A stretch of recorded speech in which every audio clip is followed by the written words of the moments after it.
Hey, we're here. Sans grumpy Dungeon Master Jay because he's dying or something. I don't know. Anyways, It's just a flu, and he has no paladins available to him in Alabama. So there are no cure paladins in disease. Alabama. No, they've fled.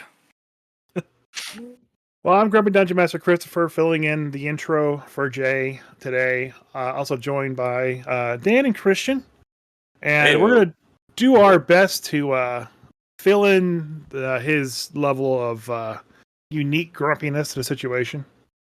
Let me try it out. Grr. I hate new magic cards. Grr. I don't like things that require me to buy stuff. Grr. I like eggs. I live in Alabama. There, was that sufficient? Oh, I didn't think he was going to Sure. make it. Hey, Jay. Oh, hey, Jim. Yeah, anyways, a couple good things happened this week. I've been playing through Eve of Ruin, still more. The team has gotten, I think 5 or 6 pieces of the Rod of 7 Parts. 5 pieces of Rod of 7 Parts. And they essentially have to go through what is essentially the Tomb of Horrors, or like a small Tomb of Horrors. And then after that, I believe that they just got to go through descending into Avernus and fighting Tiamat. And I think that's it for like the travel of the multiverse that the Eve of Ruin tried to kind of lay forth for people for the last adventure for 5th edition. Overall, I like the adventure. It's not bad.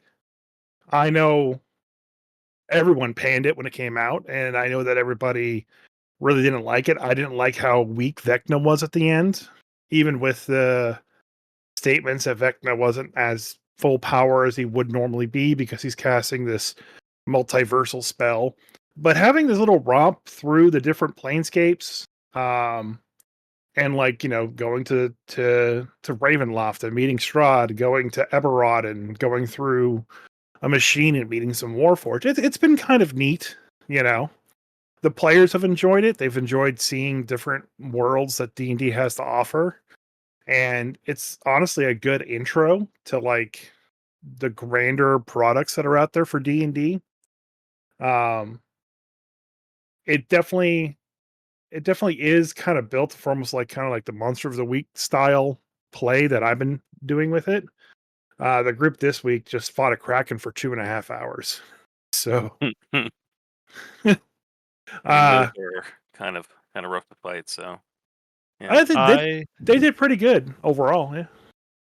I mean, I've read through it and I don't love it, but I get the impression that this is something that old D&D players will not like, but new D&D players probably will. I think that's safe to say. I definitely think that this module, I wish there were more like details about where you're going and a little bit more, or be a little bit less railroady with I'm sorry. Did you essentially ask to have a campaign setting? no, not a campaign available? setting. No, more like I wish that they would have given a blurb at the beginning of each section to describe the area that chapter is going to handle. Like when you go to Ravenloft, and like set the tone for Ravenloft better than just you go here, here's the module in Ravenloft with no data otherwise. When they go to Dragonlance to describe what the 3 moons are, because I didn't know, you know. I knew what you guys have told me and that I've learned piecemeal, you know. Yeah, I mean, you really do need to know about the free wolf moon of Dragonlance in order to actually run right. it. So that So is like important. I wish it had more of that. Woo. I wish it had more details. So like going into Avernus, like I run stuff in Avernus so I can help with that. I can, you know, let them know about the Blood War and stuff like that. But I've never been to Orth. I didn't know what Orth was. you know, and I think I made a mistake when I had Mordenkainen goes, "You're going to a place called Orth. I don't know what that is." And then a player goes, "Isn't that in Greyhawk? Isn't that where Mordenkainen's from?" And I had to be like, Yeah, that's true. yeah, It sure is. So I mean, kind of a little bit of a hint as to like who the bad guy really is, but you know, I that was a Yeah, but stumble on even the bad my guy part. doesn't know. I mean, everyone makes a mistake, but even the bad guy knows exactly where that is because that's where he's from. Yep. Right. That's So also like, originally where he comes out of. So yeah. yeah. So like, I think I was able to recover that pretty well as a DM made a mistake kind of thing. Yeah, But like, that's the only thing that's really I feel is really missing. Um, they that's a big thing to be missing, and you're right. There should be at least a couple of paragraphs of a given world, especially the location yeah. you're throwing them into. But on Yeah, the same it's token, I mean, even though you should know more as a DM, your PCs shouldn't, because these are places they've never heard of, most likely, unless they're from Right. there. But yeah, you should have a little more background and knowledge as a DM. But not going to. If I was running it, I mean, obviously I started playing D&D a lot earlier than you did, Waples, but I would probably still brush up on the places I wasn't terribly familiar with, because And there's typically a pretty good wiki for most of these things. I fully understand, but I don't even look at what I'm running until 30 minutes before I start. So, I mean, fly by the seat of your pants, man. Do you?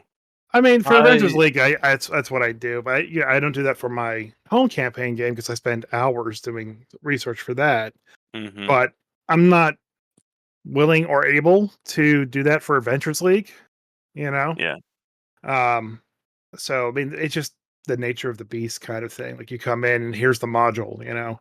If I had more DMs I was running for, I would actually spend more time with prepping out like what we're going to run into what areas, and give them that data so we could all be on the same page. But since it's just me running 18 people now through one thing, it is what it I is. s- I still dislike it because I mean I'm glad your players are having a good time with it, and I'm glad you're enjoying running it.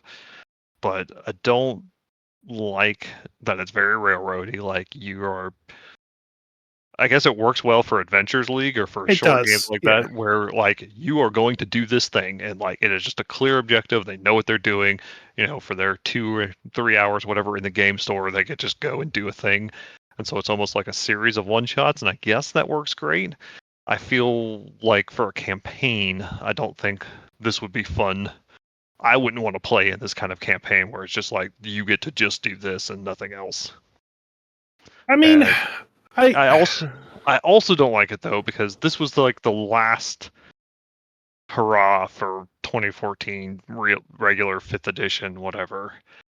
And it's kind of like if when a long running TV show does its last episode, instead of doing a new episode, it's just a clip show. It's just reruns of all their previous shows. So you don't really even get a last show. It's just, hey, you know, here's 45 minutes of pieces of all of our other shows. And that's what this feels like. I get there's a certain sense of, hey, we're going to show you a little bit of everything, but at the same time, it also feels like a clip show where it's just like, haha, look, Yeah, let's retread some ground from all of our other stuff. I feel like when they went into this, they wanted to do it like Time Bandits, and you wanted to hop around to various important things and see important NPCs, which seems great and all, but it comes off like there was a writer's strike, and they're like, "Fuck, we got to get something together." I don't know, clip some shit from Ravenloft. I don't know, throw up Strahd's stats or something. We got to throw him in there. What do we got? Oh, let's just do like the beginner house. Yeah, let's do the beginner house, but fucking Strahd's there, sure. Uh, this is what it felt like when I read through this, because I was excited when I got the book and some of the art was in it, and then I flipped through it. It was like, okay, this seems like it could be okay, and then I really delved into it. I was like, this is really bad. Like, I like there's so many campaigns for or even just module books for for 5e, and this isn't the worst one, but it's certainly not good. I'd say Descent into Avernus is probably the worst one. What was the one where they half-assed kind of threw in Temple of Elemental Evil? Oh gosh. What was that one called? You mean the Ionic Portal one? Nope. No. Crap. What were some of the? It was it was one of the first official module. Let me check. Oh, the Tiamat one. Yeah, I think that was it. It was Yeah. it was bad. Whatever it was just really bad. Especially if you've seen it. It's Princes of the Apocalypse. And it was just. They didn't. The Tiamat one was Horde of the Dragon Queen, I think, and the Rise of Tiamat. Yeah. I never really read through those, but I heard they weren't good. As far as I'm concerned, the gold standard, obviously in 5e, is Curse of Strahd. That's the best one, and it's still basically just an updating and rewriting of an original 30-year-old module, 40-year-old module at this point.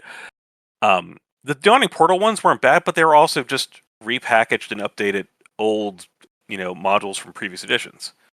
Tomb of Horrors, Sunless Citadel, Hidden Shrine of Tamashan, White Plume Mountain, Dead and Thay, Against the Giants, and so on. Ghost of Saltmarsh was terrible. Waples, you can speak more to Dragon Heist than me, but I'd ventured enough in Waterdeep in previous games and run enough stuff in Waterdeep. I never really wanted to touch it again, so I kind of just skipped that. Especially the one where they just like, hey, let's throw in the Dungeon of the Mad Mage yet again after having done it in 3rd edition for years. Yeah, having run Ghost of Saltmarsh, I think there's only, out of all the adventures they made for 5th edition, I think I only like Curse of Strahd and maybe Keys from the Golden Vault. Saltmarsh, the first intro adventure is good. There's the standard of, hey, you're showing up and you get to do stuff and you're investigating a weird thing. And it's okay as a setting, as like a small, like if you wanted to use just that town and that area as a home base for a campaign, they give you plenty to use for that. But so much of the other adventures that they kind of updated, or just they tried to stitch things into a campaign that aren't. Some of them were part of a loose campaign, and other ones they just threw in there because they were vaguely nautical based, and it's real railroady too, because it just says your event. Like some of them start off with the adventurers have agreed to go do this. Like, okay, in the middle of a campaign. Why would we have done that? Yeah, just know it's just nope. Somebody needs help, and you either go do it and you have the adventure, or you don't. Yeah. I mean, it's entire like chapter you're skipping. Yeah, they're like, okay, well, we don't want to help that guy. We've never met him, and we have other things to do. Sorry. Well, that's the adventure that was prepped, so that's what you're going on. I mean, honestly, Christian, I remember vividly, like, I had picked up Ghost of Saltmarsh and Tomb of Annihilation. You were over at my house. I was still running Curse of Strahd. I'm like, okay, you're running the next game. Which one do you want to run? Because these are the most recent ones that came out. And you're like, open up Tomb of Annihilation. You're like, fucking dinosaur riding. I'm not doing that one. Let's do this. Let's do the seafaring one. And you took it home, and I feel like you probably have regrets. Like, dinosaur riding probably was cooler. I do have regrets. Well, you know what? Had I known that we were going to end up transitioning to do most of it online, I would have definitely gone with Tomb of Annihilation. Part of it was just because you had just picked up that weird like your miniatures, like and I got real excited about it. Made like a water board to like have ship battles on, of which we had like one, I think. Yeah, so I was going to do. Yeah, I was going to use that. If we were in person, I would have done more ship stuff and made use of that stuff. Yeah. Not doing that, I was like, I kind of lost steam, and I was just like, it's just not the same. We were just like, okay, here's a picture of a boat. They can't really move. Okay. Yeah. Cool. Yeah. Yeah. As far as like the other modules go, like, I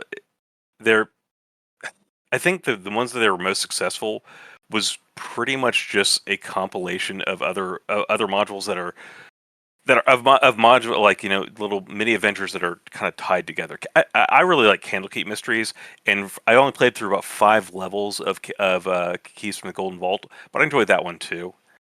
I think that's where the current model for WotC works the best, because just from what I've kind of gathered interviewing on the podcast, so some writers that have worked on the WotC products on 5e, they outsource everything. And when they outsource everything and they have everyone writing individual modules, and then you kind of come in, you try to basically make a puzzle that's a whole picture with pieces that may not even be pieces.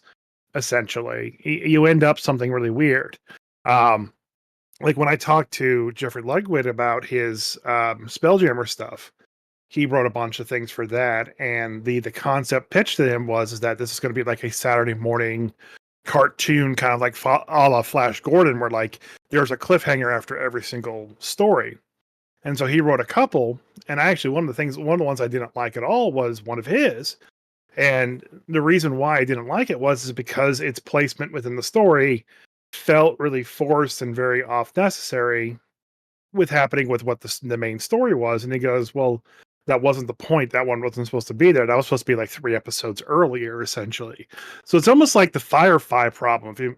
If we all remember it ourselves because we're of that age, but where they took Firefly as a television show, to put it in a bad time slot, then aired it out of order and expected people to fall in love with it. And people still did fall in love with it, but like putting it together in the right order and watching it on a time slot that actually made sense would have been so much better. And I I just think that, with all these modules that they have, trying to make one cohesive book is going to be bad. But since I've been told that they moved all their campaign and design work for these for the new 5e stuff in house, maybe there's going to be better books, more cohesive, solid stories. Because even Ruin feels like they, outsourced everyone and said, hey, you need to write a story about going to Ravenloft and coming back, but keep it about the Death House, but keep it shorter. And that's what it kind of feels like. And ultimately for Adventures League, it's working great. I kind of would like to play it as a campaign, but I could also see playing it as a campaign and breaking it within the first session or two, and then having the DM scramble to figure out how to put it back together. I Kind think of there's little bit a like reason people love Curse of Strahd, and it's not just because Ravenloft, and not just because it's an update of a classic. Though those things do help. Part of it is that is the module where players have the most agency yeah, out of anything else that exists in what's officially published for 5e. You get thrown in, and they can kind of choose to go wherever they want to their benefit or detriment. Like, it doesn't really try to hold your hands. It will allow you to go get yourself killed or in bad situations, and it just lets you kind of get the hints of the story and says go explore and find the things, find out information, and figure out what you want to do. How do you want to approach the problem, instead of trying to tell you this is the trail that you're on, do not deviate from it, you got to go this path and there's no other options. yeah. So I kind of feel like the best thing that I have to bring to the table for the players is just having really good weekly combat sessions, which this week was fighting a Kraken all week. So I think they had fun. No one died. They barely survived. But that's great, I guess. Mm-hmm. I wish I had a Kraken miniature. I don't have one, but Oh, I do. that my Kraken miniature was a Dr. Pepper bottle and a bunch of water elementals that I had in my box. Good enough. Excellent. I mean, mostly you just need to have some ugly face sticking out of the water and a bunch of fucking tentacles, and you got it. Yep. Yeah. I think the official miniature is literally just that. It's just like a big gaping maw and just a bunch of tentacles. But anyway, we're on to 2024 version of D&D now, so I guess we can stop bitching about the pre. Yeah, we could probably do that now. But we had to do it. You know what? Because of Jay. Jay Yep, would want us that's to right. do it. Jay would want us to do it. Well, do we want to? What do we want to cover? Do we want to do? I know we got at least 2 things to talk about. We got Eberron, Unearthed Arcana, and we've got the new 3D VTT. I got one last thing to talk about for the Monster Manual 2024 before we move Okay. on. All right. I posted it to the podcast chat, but after 50 years, guys, after 50 years, they've finally done it. they've changed it from a giant poisonous snake to a giant venomous snake, so we can all rejoice. Your characters can now, your characters can now eat snake and may not get poisoned. So there's that. I think we mentioned that when you weren't here one week a while ago. We talked about that. That was like, honestly, like everyone's top best change for the monster manual was the fact that the poisonous snake is now a venomous snake. It only took 50 No. years. They finally did it. It is now correct. Yeah. I mean, Like, I can kind of remember like playing through Pool of Radiance when I was like 10. So, 40 years ago now. And like running into like 3 giant poisonous snakes. And I remember scratching my head like, snakes are venomous, aren't they? They're not poisonous. I think they're venomous. I think that's the right word. And I had to go ask my mom. I was like, snakes are venomous, right? And then promptly use snakes to sticks on him, I think, with my druid. So that's cool. Or sticks to snakes. Whatever it was back then. I think it's a reversible spell. I think actually it wasn't druids. Yeah. Clerics had it back then. did it Dragon Warrior have like venomous frogs? Probably. Yeah, I think that was one of the things that I remember as a kid. But Dragon Warrior was definitely a Japanese game that was poorly translated. So yeah, and it had close frogs enough. Close enough. Yeah, it's gonna bite you and inject its venom. Anyway, I had to mention that. But yeah, let me hit up Sigil. So the Sigil open beta, which if you're not familiar with it, is the D&D's 3D virtual tabletop that they've been working on for many years. Uses the Unreal Engine, and I made a little list of my. I've kind of fooled around with it. Downloaded it on Friday. Fooled around with it a little bit yesterday and today. And here's my pros and here's my cons. Well, pros? Before you get to that, we have to mention that this was released with extreme fanfare just the Thursday afternoon last week. Just like, here it is. Yeah. Have fun, guys. Bye. They haven't really hyped it up. Like they did 12 videos that lasted an hour each, talking about each different type of monster and different monsters in the monster manual. Even after it actually came out for like 2 weeks, and like nobody gave a shit anymore because they had the book in their hands.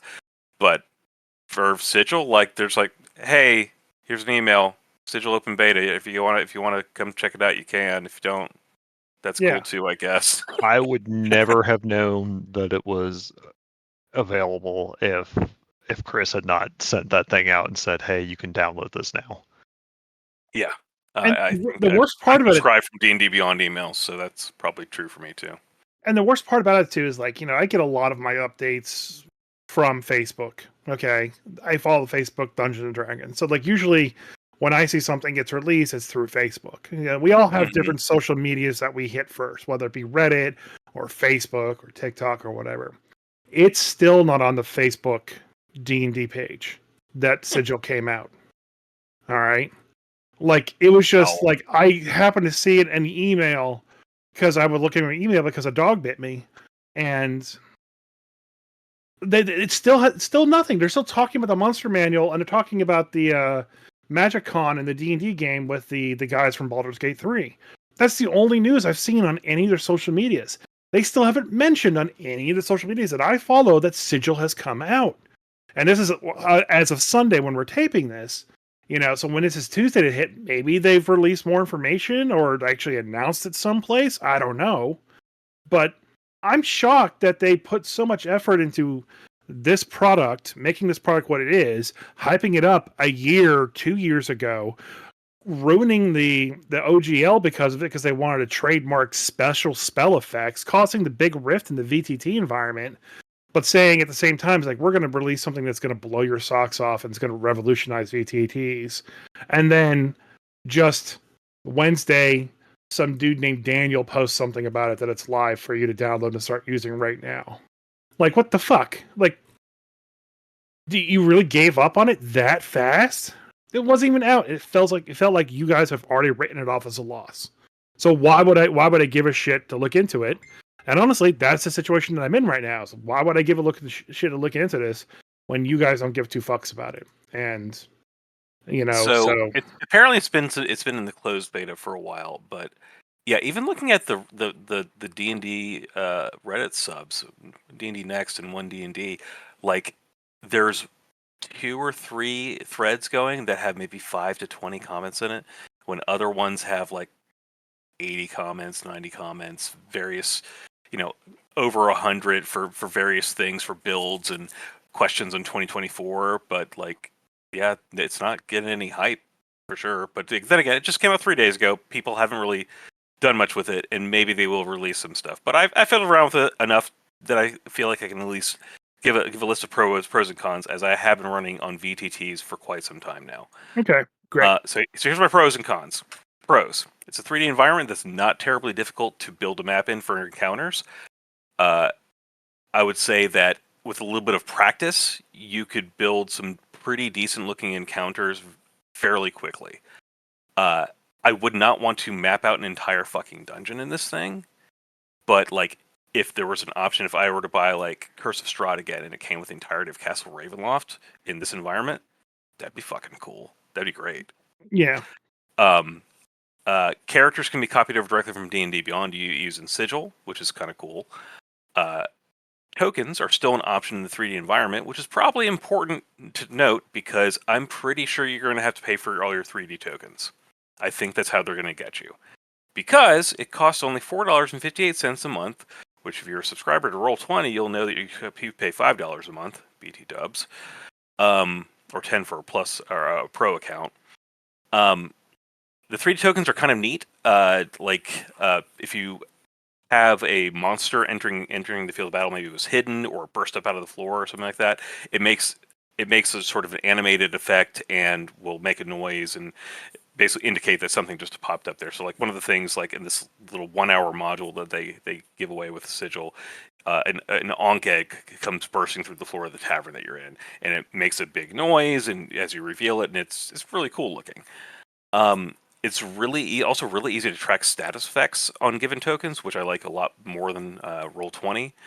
Because once you click on a token and apply like a stunned effect, if you just mouse over the stun effect, it'll tell you exactly what a stun effect does. Because I swear to God, even though in Roll20 that there's the tab that allows you to look through and all the effects and everything like that, I get asked the same questions again and again and again every time an effect happens.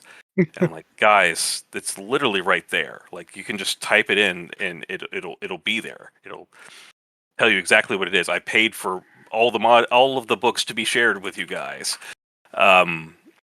But anyway, the Adventurer's Journal, or Adventurer's Log rather, that comes with it also is very similar to the Roll20 Journal function. So you basically just can keep all your notes as a DM to the right side of the screen, and you can follow along. And it's like, oh, you guys have entered this room over here, so this thing happens there, and so on.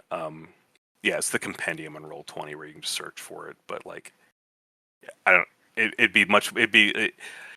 that's part of like, I guess, the downside of Roll20 being a very generic VTT, wherein they have like, a half dozen different things you can apply to a token. Like, for example, I'm looking at my screen from our game last Friday, and Christian's character has like a little heart with some chains around it, which I was just using for him being stunned because I needed to find something quick that seemed like, hey, just by the way, you're stunned. Or maybe that was the one I used for grapple, but it was it was one of the two, because there's nothing that it just says stunned or grappled. Which, if I was actually playing in person, I'd probably throw one of those little tokens that actually says stunned or grappled on top of each of the characters, because it helps everyone keep track of what they have as far as status effects, but also helps me keep track of like, oh, that guy I have advantage on, or I have a hunter's mark on me, so the ranger needs to know that they roll an extra d6 against me. So that I thought was very cool. Cons. Even with practice, it's probably going to be a lot more time consuming to create a 3D environment for encounters. Certainly more time consuming than just grabbing a map and then throwing it into Roll20 and then adding lighting effects. It's a little too close for my taste to looking like a video game. It looks to me like an early 2000s Neverwinter Nights module, which is not to say it's a bad thing, but it looks dated already. Like, it doesn't look fresh. It doesn't look as pretty as I'd hope it would be. But it also could be like the lighting effect of what I was doing. I did notice that you could apply different lighting effects, like global effects. So, like on the tavern example that they give you in the game, you can apply a rainy, overcast sky. You can apply full daylight. You can apply twilight, things like that, and it's just a global effect to everything. So maybe it's that, but it just felt. If you guys open it up and take a look at it, you'll see what I mean. It makes Baldur's Gate look. I mean, Baldur's Gate's a really pretty game, but like, it makes Baldur's Gate 3 look like, the most amazing thing you've ever seen. Just because it is, it just seems that dated to me already. Yeah, go ahead.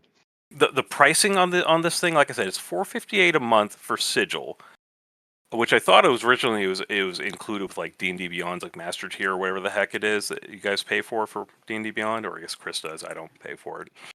Nor do But I. it's an add-on for $4.58 a month, which seems okay, I guess. But they've been real close to the chest with their cards on whether you get charged for additional tokens or whether you can use all the books that you've bought on D&D Beyond in this thing, or you have to buy them again or whatever. And I would hesitate to ever actually spend money on this until I hear exactly how their pricing works. But yeah, anyway, like I already mentioned, it's game specific. If it's not D&D, you're out of luck. Like, this isn't something you can use for like a space adventure, unless it happens to be Spelljammer.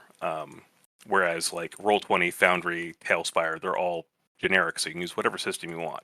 Which in and of itself has pros and cons. I haven't tried Tailspire before, but I've seen people comparing it to that, and they also say, for the most part, at least at this point, Tailspire still looks better, even though it came out years ago. The head of Sigil, Project Sigil, Chris Kao, has called it the Minecraft of D&D or Roblox for tabletop gaming, which I'm going to go ahead and say, that doesn't attract me to it at all. In fact, that makes me never want to fucking buy it. Yep. And last but not least, it's yet another cost of time and money for the DM. Yeah. That's life of the DM, though. You pay for everything. You buy the pizzas. You schedule the conference calls. Man, that's gonna open up a can of worms here for me.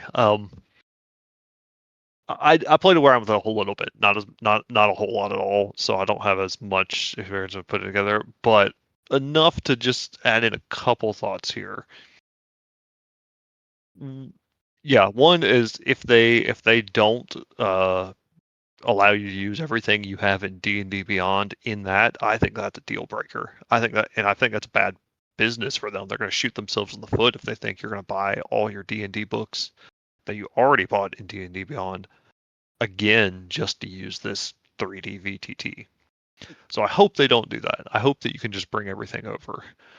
I do like, and this is one of the things I really wish Roll20 would do. This is something D&D Beyond does, and so it does it in here, is their like encounter builder where you can just create the monsters in a specific encounter and have it saved, and when you grab that encounter you just have those creature stats there instead of having to wrestle with, I don't know, any given million stats in Roll20 in a Yeah, list. and that's something I've kind of created many workarounds for, like given rooms and stuff like that. I'll usually drag and drop the particular monsters I'm going to need for that session Yeah, coming up. that's what you have to do manually. But you have to do it manually, because like even in the pre-bought modules in Roll20, they don't do that for you. There's just a generic monster tab, and they're in alphabetical order, thankfully. But that's it. It's just a giant list of the monsters, and if you ever want them organized in groups, you have to over and over again go through and do it. Mm-hmm. So, but there are a couple cons to this, and one of them, I can't remember who brought it up. Somewhere in the D&D blogosphere, I was reading something, and this sparked it for this. This even applies to some of like Roll20, where you're using a map or some image you found somewhere for either from a content creator that makes those kind of things or whatnot. Is this kind of, when you have this built out environment, it makes the players go, I'm going to assume that everything that is in the environment is there. Whereas if you're looking at like an old school black and white dungeon thing, you might be like, hey, DM, is there a chandelier in here I can swing from? Is there a torch, bracket that I can grab and like burn this guy with? You're gonna ask questions about your environment and try to be a little more creative. Yeah. Whereas here, you're gonna look at it like a video game and go, well, if it's not there, I can't interact with it. It's not there. I definitely agree with that. And one of the things that I was thinking when I was going and exploring this pre-built, like, tavern and environs around it that the PCs would be experiencing, I clicked over to what the PC was seeing, and I was like, okay, so if a player's playing this like a video game, essentially, they're going to keep on walking to the edge of the map and try to explore this over here because they can't tell that the edge of their vision is actually the edge of the fucking map. Whereas, like in Roll20, or even just like me throwing out a gridded battle map, it's same sort of thing. It's like, what can I see over in the distance over there? And you can still fill in that, but it's going to take some getting used to from people who play like Baldur's Gate and other open world environments. Where no, I didn't create a fucking map for the entire city. I created a map for the section that you guys are adventuring in right now. I'm sorry, guys. I don't have that kind of fucking time. Yeah, so I think I do think you make a good point. Like, I think situationally, there's cool things you could do with this. Like you mentioned, like Curse of Strahd for Castle Ravenloft. I think this could be great for specific encounters where it would be neat to have a big 3D build up. If you're going to explore, Castle Greyhawk or that, and you just want to be able to let your PCs roam around a specific castle or set of ruins or something like that, where it's a bounded area and they know it's a bounded area. We're going to explore this dungeon. Like, for certain things, I think there's some cool use cases for it. Mm-hmm. But I don't think I would want to run every campaign session in that. Yeah. So ultimately, how I'm approaching Sigil, and this is, I've mentioned this before, and I think it bears repeating, is how easy it is going to be for me to kind of get in there and use the tools. And if the maps are already set and done, like if I can buy Curse of Strahd and have all the maps already there, already lit, and have all the monsters there for me to use, Mm-hmm. I will pay money for that. I know I own the book already, but I will pay money for a map bundle that is all the Strahd maps. Okay. Now, I don't know if they plan on doing that. All I can do is look at some of the VTT tools that I use and see what's already out there and what I would expect from D&D Beyond, from WotC when it comes to this tool.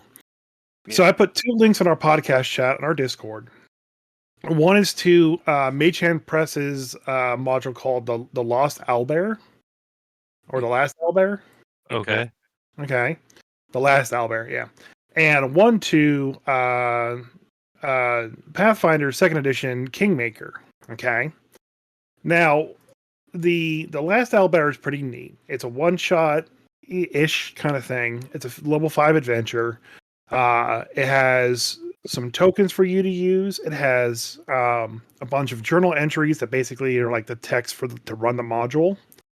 And it comes with 5 different maps already set up for you to use with the tokens that they gave to the actors, quote unquote. Okay. So for $15, I get 13 unique tokens. I get 5 maps. The folders and the journal entries are just, I have to put stuff in the contents. So that's what it is. That's where you get the module. So when you are running the game, everything is already organized for me within Foundry. Okay. So I don't need to do any organization from my standpoint. I can just pick this thing up and run it.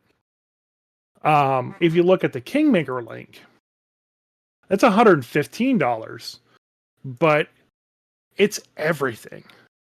All the maps, all the tokens that they use. They're talking about like 80 different scenes, all with pre-configured walls and lights and all that stuff. All the tokens that are there. All the adventure and adventure text and all the material that you would need already imported into Foundry, ready to go. And I think that's worth it. Like, if I was to run Kingmaker right now, I'd probably have to run on VTT. I would buy that in a heartbeat. I think that's a good deal. Like, I think that's an amazing deal for a whole campaign for a system I don't know. I think that's worth it. So, like for Strahd, if you're going to sell me all the maps and everything like that in the 3D environment, and you're going to charge me $100 for it, maybe that's the right price point. I don't know. But if it comes with custom music and custom lighting and custom sounds and has custom 3D models to it, and more models for my miniatures that I can have my players choose from, and I get the content on D&D Beyond as well, even though I'd already own it. Maybe there's a discount for that. Who knows? I'd buy it. I'd buy it. I'd love it. I'd run it. I'd love it here on fucking Foundry as well, because I know they have a couple 5e modules on here as well. So I'm really hoping that this works, but I'm not getting a lot of good vibes from you, Dan, when it comes to the use of it. As to Christian's point about players not being as kind of like, is there a lantern or something for me to swing from? Players will just look at the map, and if they don't see it, they don't question it or anything or something like that. Mm-hmm. Like, that's how I've always built my maps. I mean, there's definitely things like on the ceiling you can't see, you have to explain to them. But I've always went from the standpoint of that if you see it on the map, it's there. If you don't see it, it's not there. So like whenever I designed maps, I would have to think about, okay, I'm in a mine. What would be in a mine? What would I have lying around? And put that stuff on the map, on the scene for players to like see. And if I have the time to... and the ability to do so, I try to do that too, but I don't always have the time for that, and a lot of time rely on my description of things. Yeah, I haven't too, but I also, as I've kind of delved more back into going back into the old school way of things, there's a certain amount of something I like about, even if I didn't plan for there to be a chandelier in the room, for a player to ask it and be like, you know what, that would be cool. Yeah. Let's do this. Let's let it go on the fly. Allow them to add that to the scene, even if it wasn't there pre-planned by me. Yeah. It doesn't matter to me whether or not a chandelier was in my vision for the room. If they have a cool idea, well, shoot, man, let's go for it. I definitely, when I specifically this time around, I'm using the dry erase map for Adventures League. And I've noticed I've been getting more questions like that. Hey, is there like this around the room someplace, or is this around the room someplace? And that's actually one of the things I really like about Eve of Ruin is that it's basically black and white maps, with very little to show for the room. So that kind of sparks the character's creativity for that. It did all the time when when we were in person. All those times when I was running Shadowrun in the basement, and I was just using that. People would ask questions all the time. Hey, we're in an office. Is there a cubicle I can duck behind? Sure. I didn't have to draw it on the map. I didn't have to they just would ask the question because I'm giving a basic outline of the room and then allowing them to fill in with their own creativity of what do they want to do? How do they want to approach it? What do they think might be in there? Maybe if they're in a mine, they know more about mines than I do, or they think of something that makes sense to be in a mine that I just didn't think of. Yeah. One thing is that when I was making maps with our old friend Panda, he would be like, when he's addressing his maps, he's got to basically start thinking of like, how are they getting their food? How are they, getting rid of their waste? Where are they getting rid of their waste? And he would basically start that far back and actually start building the map up from that point of view. And he put a lot of care and time into his maps. When I was going through and making the maps for the sequel for Dread of the Ice Devil, and I was making a old Dwarven fortress. He was like, okay, but where are they getting the food? Oh, well, there's a kitchen over here for the Dwagar. All right, so where's all the defecation for, what are they doing for like waste and stuff? And I was like, I don't know, man, there's no toilets in here. He's like, yeah, but you got to think about that. I was like, all right, fine.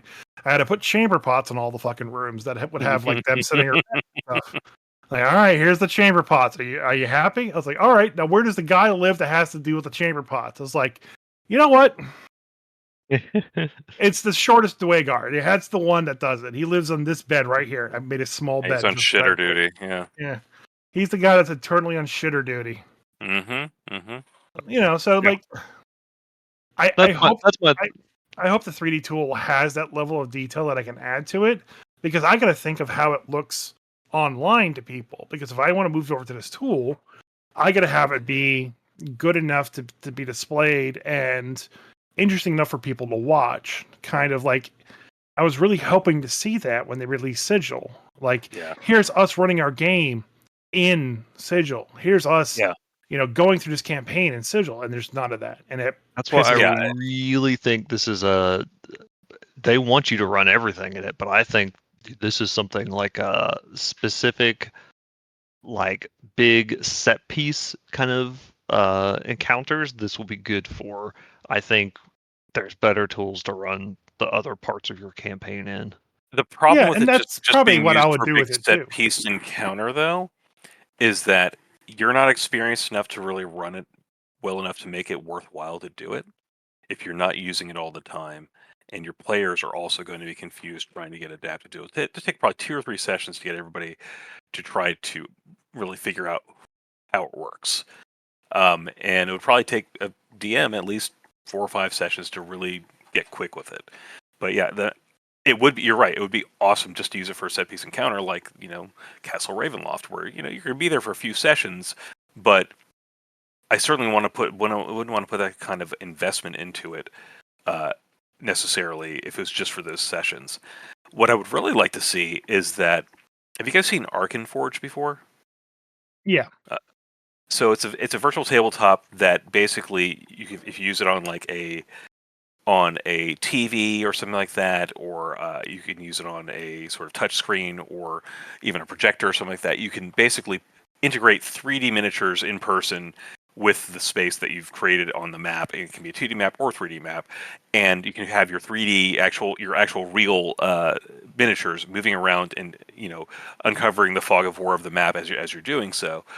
I would like to see, I feel like I want to experience this in person with somebody who really just fucking does this, at a con somewhere, and I want to do that in person with one of the what they've created for Sigil. I kind of don't really want to run this online because it would feel like too much like I'm just I don't know, or World of Warcraft or EverQuest DM or something, and it's which just really just means I'm customer support for your fucking problems as you guys run around the map. I spent probably too much of my last week creating. Yeah, yeah. Yeah. I think there's some neat things. I think overall it's not for me. I'm going I to put a pin in it for now. I'm definitely not going yeah. to spend any money on it, but I am going to see if they actually release anything else for it, or if they basically just developed it to a certain point and you're like, maybe we'll finish it up later. Maybe not. All right. But let's move off of Sigil and let's move on to the UA. Christian's Eberron. read completely through it. I only have a couple of comments, but so I'll let him take the lead on this one. This is their Unearthed Arcana for their Eberron, which wasn't too long ago. They said, by the way, we're doing another Eberron book, and we're bringing Keith Baker and the creator of Run to consult on it. That's good. I don't think that It is. happened in the last book, did it? It did not. It did Okay. not. I don't think so. I'm not going to say. I don't. Eberron's not my setting of choice, so I don't pay a whole lot of attention to it. So I think it's good that they're bringing him on. I don't know what they're doing with it, though. I get the hints that he was saying. I think that they're kind of moving the timeline forward a little bit and maybe trying to do some new stuff instead of just re-releasing the stuff that has been out. But they're going to be reintroducing the Eberron kind of stuff, which is their dragon mark houses and engineers, because the whole kind of concept of it is magic as technology. And they have magic trains that run. People use magic pistols and all kinds of weird nonsense.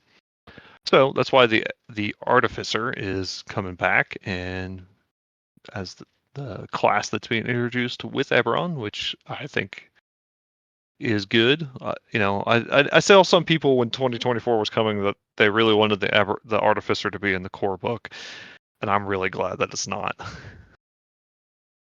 Yeah, I don't like the Same. Artificer and Faerun at all. And I know that's a point we've all had, and we said it 1,000 times. I'm glad that there's a gnome island off the coast of the Sword Coast that has artificers there. So if you want to introduce them into your campaign, that's fine. I'm glad gunslingers exist with the drow. I'm glad that that stuff has options. At the same time, I'm glad that it's totally separate, and I don't want it to ever fall over to my normal game. So like, I'm glad the artificer's there. And when we get to the new subclass, I'll bring up my questions about it again. But yeah, so still OP as always. this is actually the second iteration of the 2024 Artificer, because they did release earlier one of it, though I don't, from what I can see, I go over it with a fine-tooth comb because I don't really love this class. Not a whole lot has changed. One of the big things that is changing from 2014 is you're no longer making weird artificer gadgets. You're just literally making magic items from the DMG. I mean, that's what they were always anyways. Yeah. I mean, it kind of makes sense. That's kind of what in the original kind of when they did their contest and Keith Baker won for doing Eberron, and they did kind of his what he called in his, I think, the initial document for mage rights is they were minor magicians that were not like powerful spellcasters, but they were really good at creating items of magic. That was their specialty, and that's what they could do, and that's kind of what you can do here. Is you learn a certain number of plans of types of magic items you can create, and then you can create those items. And as you level up, you can create, you learn more and more plans, and you can replace plans, and you get the ability to create better and better magic items. The biggest, I'm not going to spend a whole lot of time on the Artificer, but the biggest thing is that still the problem is that level 11 is your spell storing object, where you can put a spell of up to 3rd level in a thing, and then anybody can use it a number of times per day equal to twice your intelligence modifier. And since int is the primary attribute for artificers, I'll be real surprised if any artificer that hits 11th level has an intelligence of less than 18, probably 20 by that point. And so you're giving somebody a 3rd level spell to cast for free 8 to 10 times. It's just gonna be Fireball anyway, so it's true. Oh yeah, I mean, there's other options. I don't know that they actually get Fireball, but Pretty sure artificers have Fireball. I know Silvery Barbs is on their spell list. It's not, because that's not a spell in 2024. All right, fine, whatever. Use your technicality on me. But it's still ridiculous, even if it's just counterspell or dispel magic or anything like that. Like that is just, or haste. Yeah, it's a haste spell. would be good. It's a spell that you're never going to run out of, and it's kind of ridiculous. So their new subclass, and this is the first time they're showing this off, is the Cartographer. This is your navigator and exploration-based artificer. You get an interesting spell list: Fairy Fire, Guiding Bolt, Healing Word, Locate Object, Mind Spike, Clairvoyance, Haste, Freedom of Movement, Locate Creature, Scrying, and Teleportation Circle. Obviously, you get proficiency with Calligrapher's Surprise and Cartographer's Tools. For your signature level 3 ability is your Adventurer's Atlas. You can create a set of magical maps equal to 1 plus your intelligence modifier, and give them out to creatures, and people that have the maps always know where other people that have a map are, and you get a 1d4 bonus to your initiative. Someone watch a lot of One Piece. Is this a One Piece thing? Yeah, they have little pieces of paper that basically, because One Piece is basically this giant ocean with islands that you can't navigate to because without certain specialized compasses that link to that island. So if you want to track someone, they have to give you a piece of paper that's been like magically quote unquote magically enchanted with their blood. And essentially you can try, it will always point to the direction where the person's going and like always try to move to that person that has that made that piece of paper. So Yeah. Yeah. Their other level 3 ability is Scouting Gadgets. They can spend half their movement to teleport 10 feet, which, okay. woohoo. Yeah. Situationally, that's useful. Like, I'm locked up in jail, but I can, teleport to the other side of the cell. Like, there's situations where it'll come in handy. So, but there's other times where you're probably just going to take your movement. And then Radar, which is they can cast Fairy Fire without expending a spell slot a number of times equal to their intelligence modifier. Yeah. Level 5, they get Portal Jump, and they can teleport 60 feet to an unoccupied space they can see. They can do this a number of times equal to their intelligence modifier. You can also use it without expending a use if the destination space is within 5 feet of another creature carrying one of your maps. Doing so destroys that creature's map, not yours. All So right. you could give your thing to a friend and then teleport to them as long as they're within 60 feet of you without expending your use of it and destroy their map. Nice. That's a way to assassinate someone. Like you pickpocket, slide a hand, like a piece of your map into their pocket. They go into sleep and poof, you teleport up to the room and stab shit out of them. Still got to be 60 feet, but yeah, there's I mean, 60 feet is a really far distance, especially when you're standing like outside their room, without having to see inside.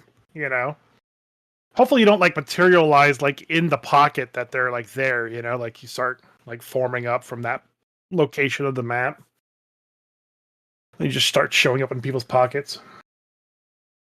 Yep. Level 9 is Ingenious Movement. Whenever they use Flash of Genius, you or a willing creature you can within 30 feet of you can teleport 30 feet.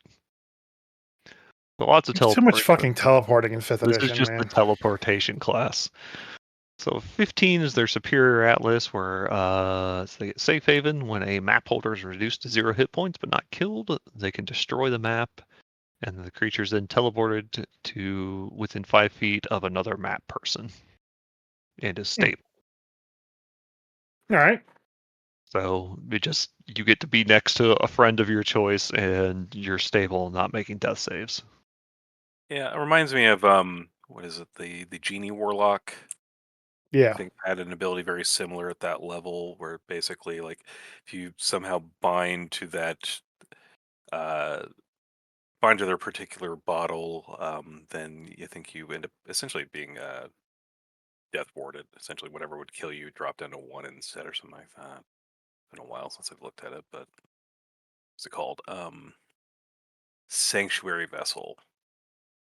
Is that it? Maybe. Nope, that's not it. I'll find it. Keep on going.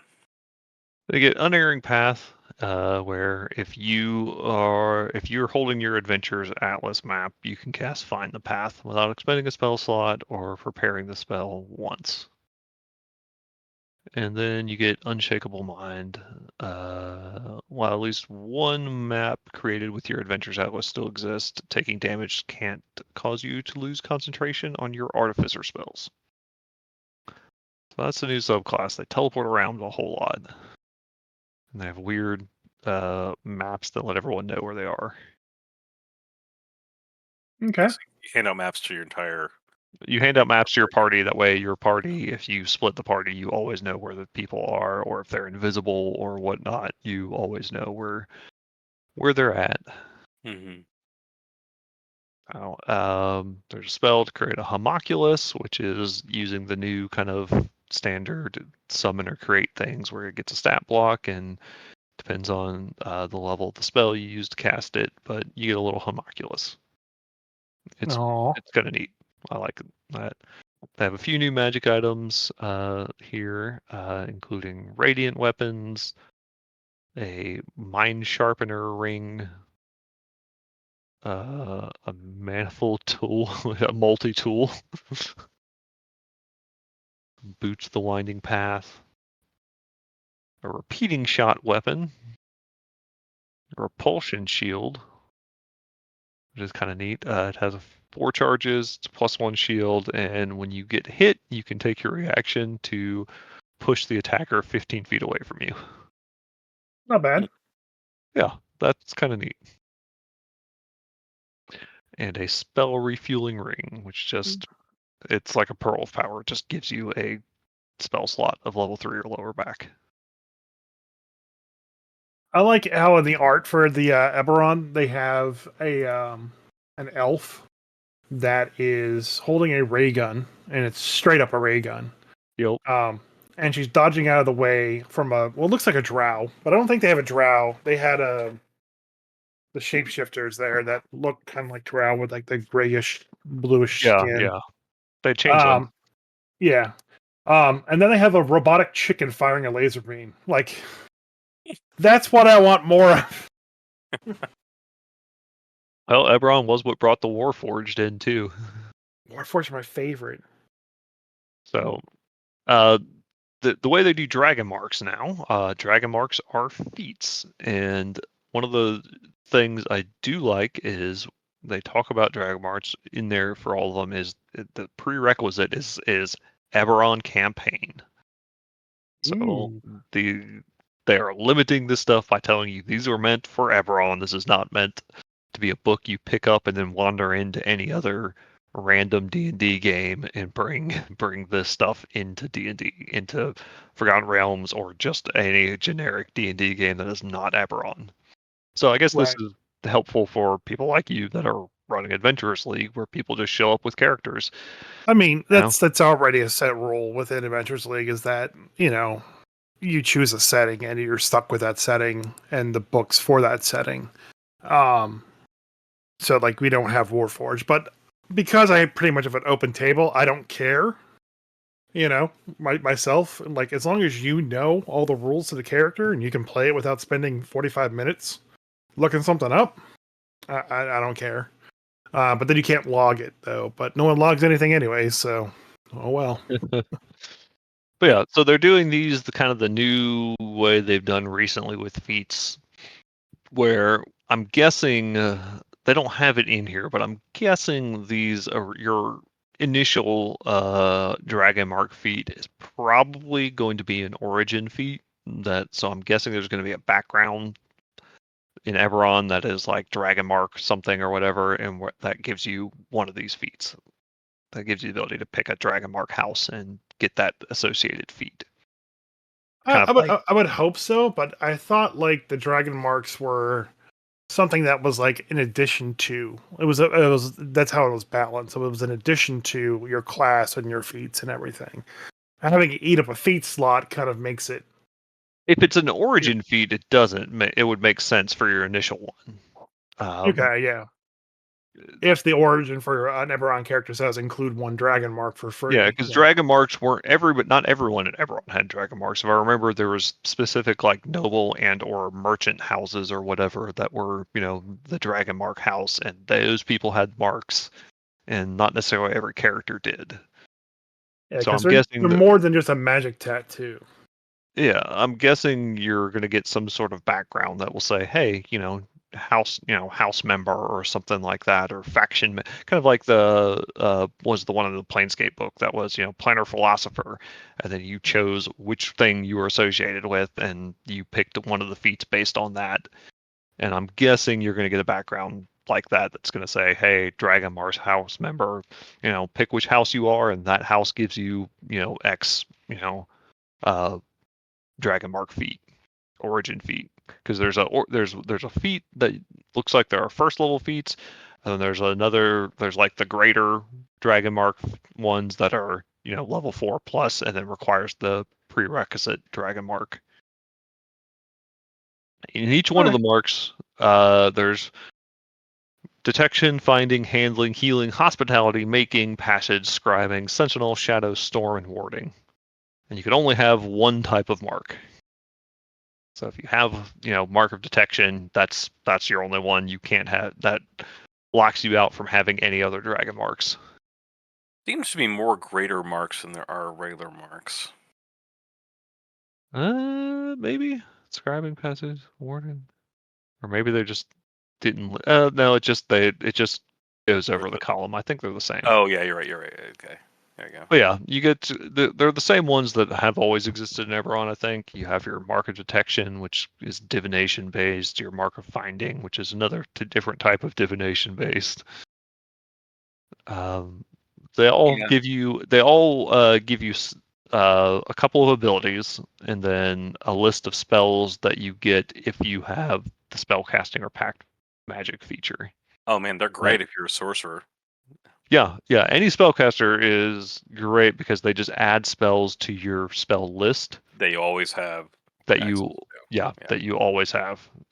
Well, no, they don't actually give. So far, these say if you have spellcasting or pact magic feature, the spells of mark detection are added to that feature's spell list. They don't actually give you those spells. They just give you them as a list. Now, the greater marks, I think that's where the greater marks come into play, is if you take a greater mark. No, here's what it is. There is potent dragon mark. Potent dragon mark says you always have the spells on your dragon mark feat spells prepared. Okay, so it's a 2 feet. It's a 2 feet sync in order to. This is the other thing. Potent dragon mark also gives you have one spell slot to cast one of the spells granted by your dragon mark. It's up to half your level, up to a maximum of level 5, and you regain that spell slot whenever you finish a short or long rest. Well, luckily, our friends Mark of the Storm get Conjure Minor Elementals. Woohoo! Cool. So now you're going to be casting that all the time with your potent. So let me get this straight. Every short rest. As a fighter, the guy that gets the most feats, as a human fighter, you can take this and go ahead and cast Mark or Conjure Minor Elementals on yourself, and go ham one time at level 11, let's say, and get 6 attacks. More if you got 2-weapon fighting, I guess. And each of them is. Man, I'm never playing an Eberron campaign. Fuck that. An Eldritch Knight fighter is definitely going to want to grab these for Eberron. Oh yeah, because haste it too. Why not? You're gonna go haste. You're gonna get action surge. You're gonna conjure minor elementals, and then you're already trained in Constitution. Yep. So I mean, and then you are gonna go to town. Yeah. So last but not least, epic boon feat, the boon of Siberius. Have you looked at this one thoroughly, Christian? Yeah. Yeah. So let me pull up my player's handbook to compare and contrast other epic boon feats that you can get. One moment, please. Yeah, it's increase an ability score, and then you get a list. It depends on your dragon mark house. Because you have to have. No, you don't actually have to. No, you don't. You just get to choose. So you just choose the mark, and then you get a spell that you can cast without using a spell slot every short or long rest. Every short rest, basically. But there's more. If you look real clearly at the first line, choose a spell of evil from the sorcerer spell list or a spell from the Siberius Dragon list table. Yeah. You always have this spell prepared, and like you said, it comes back every short or long rest. So anyway, wish. Yep. Anyway, wish every short rest as a fighter. Why not? How about everybody in the game has it? Because it doesn't actually require you to actually have any of the other Dragon Mark feats. You just have to be level 19 plus. Qualify for it. It also does not require you to be a spellcaster. It does not. It does not. So you can literally just cast Wish as any given character. Holy crap! Did they not think that one through? That's why it is the UA, though. Let me go ahead and list out the other epic boon feats that you can get. Let's see here. As a caster, let's say epic boon of spell recall, ability score increase of +1 up to a max of 30, which of course is not going to be a level 19. Free casting. Whenever you cast a spell with a level 1 to 4 spell slot, roll a d4. If the number you roll is the same as the spell slot's level, the slot isn't expended. So 25% chance of not burning a first level spell or casting Wish every short rest. Jesus Christ. I'm gonna cast Wish every short rest. Yeah, I'm going to too. Okay. But by the same That is- token, like even if they were to remove that line, because people are going to pick up on that and immediately respond about it. Right. That's still ridiculous. The spell list that they have here is still ridiculous. Every short rest you can cast Mind Blank or Hero's Feast. Jesus Christ! That's what I was thinking. I was looking at a Hero's Feast or Maze. Maze is great if you're a caster and have a good DC, but Mind Blank's good for everyone. Everyone. It's fantastic. Hell, you're a rogue. You get some potions of visibility, you get Mind Blank, you're not getting seen. You're not getting seen by anybody. You're not getting hurt either because you're a fucking high level rogue. As a fat American, I'm choosing Hero's Feast. I mean, absolutely. You have your magical Big Mac, and you're immune to fear and resistant to poison. I think because I think they did change Hero's Feast a little bit. Yeah, a little bit in 5e 2024, but it still basically cancels out like half the monster's abilities in the game. So don't give them any ideas, Dan. McDonald's is already trademarking shit and having like specialty like adult Happy Meals. If I see the D&D adult Happy Meal and they call it the Hero's Feast, I'm blaming you, motherfucker. Okay. So Hero's Feast in 2024, the only real change is that you only have resistance to poison damage and immunity to frightened and poisoned conditions, where in 2014 you're just immune to frightened and poisoned. Period. And you get your bonus 2d10 of healable extra HP. Probably the best 6th level spell for a cleric or a druid. But either way, casting at every short rest, great. Why not? I wish I had a magical Big Mac. Oh.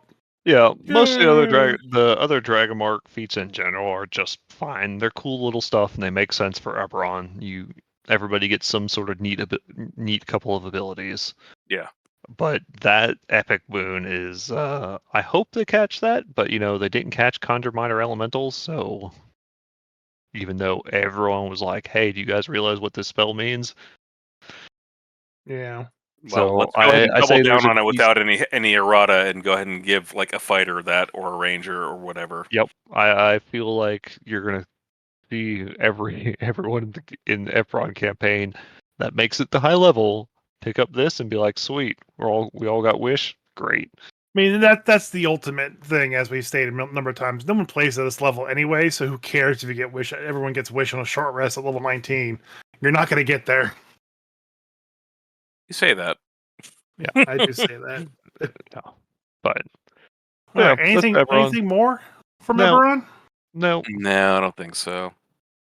Well, we're definitely a little over an hour right now, and without Jay, we don't really have a grumpy send off. So I guess that'll just be it. Wasn't that grumpy enough? Yeah, well, yeah. We're still grumping about Conjure Minor Elementals. That's pretty grumpy. I haven't run across that yet, so I don't have any issues with it yet. I will say my personal opinion of the Artificer is meh. It always is. Yeah, I don't really care. I don't need a guy who's trying to avoid saying that I'm building a gun in my game. I mean, yeah, I'm not gonna. Gunpowder doesn't work. I'm not gonna have to use it, so I'm not gonna run across it. So I have limited opinions. I understand that people like it. I understand that it's ridiculously twink for whatever ridiculous builds people come up with online. Yep, people love it for multi-class builds, that's for sure. But I loathe most multi-class builds for that very reason. So me too. Enjoy being the guy that nobody wants in your game, I guess. Yeah, every time when you're playing not a character but a build because it's powerful.